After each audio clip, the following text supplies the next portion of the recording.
Back again. This time I have a book tag to do.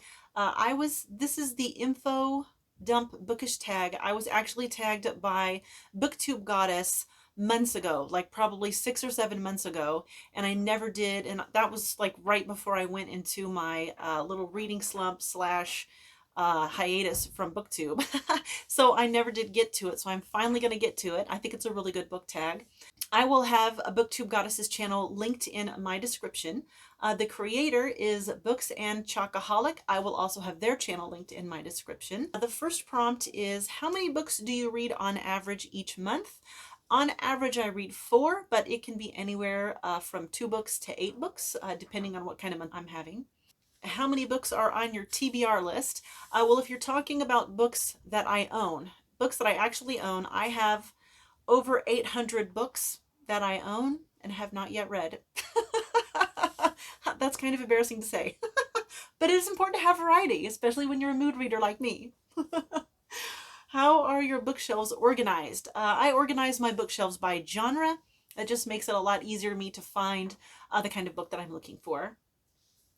Which genres do you read in most? Okay, my most read genre is science fiction.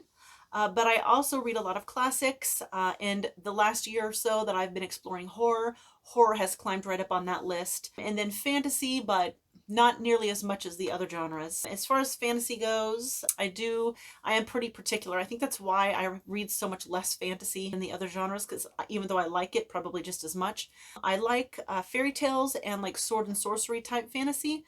I don't really like epic quests and elaborate magic systems and all these kinds of things like Brandon Sanderson or, any of that.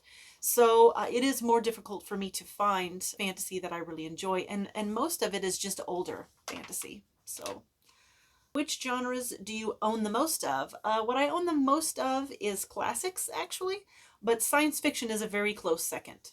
Which is your preferred form of reading? That would be small hardbacks. These are those little tiny hardbacks. They're the size of a mass market paperback, but they have a hardcover. I really, really like these. They're just so toteable and they're so cute. And I do like hardbacks over paperbacks, so I kind of get the advantage of having the small size and the portability with the hardcover. So I get really excited about these little hardcovers, and they're hard to find. There aren't a lot of them around. Let's see. Who is your most owned author? I was actually surprised by my answer to this. Now, I do have a lot of books in my storage unit. I have about 20 boxes of books in my storage unit, so I'm not sure how many of each author of authors I have in there. But for here in the house, what I have is a tie between Grady Hendrix and Stephen King. I had this last year decided I was going to read a bunch of Stephen King novels so that I could reread the Dark Tower series, and I really had not read hardly any Stephen King. So I thought it was high time I caught myself up on Stephen King. And then, of course, Grady Hendrix. Once I started exploring horror, Grady Hendrix came right into the picture, and now he's one of my favorite authors. I love Grady Hendrix. Describe your favorite writing style. I like narratives. I like a good story. That's my favorite kind of book. Which literary device do you like and dislike? Well, I don't especially like any particular literary device. Don't really have a favorite. But what I don't like for sure is anthropomorphism. I don't like stories where animals are the main characters, especially if the animals are being given human-like qualities. There are exceptions.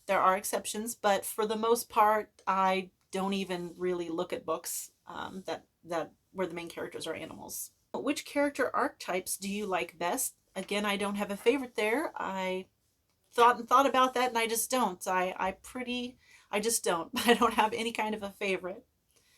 What is your favorite book setting? Again, I don't have a favorite book setting, but I am much, much more drawn to a book if it is set in space or on an alien planet or in another dimension or where you're switching dimensions, something like that. What is your favorite romantic tropes?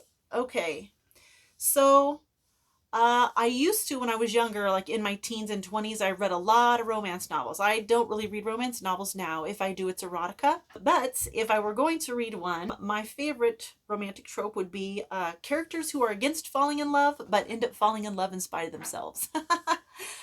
So that's going to do it for the info, for the info dump bookish tag. And like I said, I will have Booktube Goddess and the creator of this tag, Books and Chocoholic, linked in my description. And that's all for this video.